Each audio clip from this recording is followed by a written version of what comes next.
కొంతమంది యేసు దగ్గరకు వస్తున్నారు, కానీ ఆయన విడిచిపెట్టమన్న పాపిష్టి జీవితాన్ని, ఆ పాత ప్రాచీన స్వభావాన్ని విడిచిపెట్టమన్న వాటిని విడిచిపెట్టట్లా, స్వీకరించమన్న దాన్ని స్వీకరించట్లా, విసర్జించమన్న దాన్ని విసర్జించట్లా. రెండింటిని మెయింటైన్ చేస్తేనే అబ్రహాము లాంటి దీవెన నాకు కూడా కావాలి అని ఆరాటపడుతున్నారు.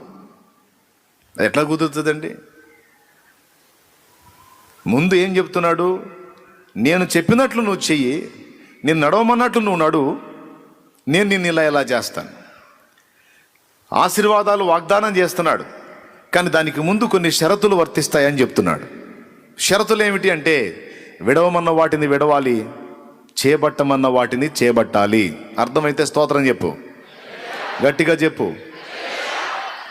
ఇది నేను ఎరిగి ఉన్నాను. దేవుని ఎరిగిన ఆ తొలి దినం నాటి నుంచి నేటి వరకు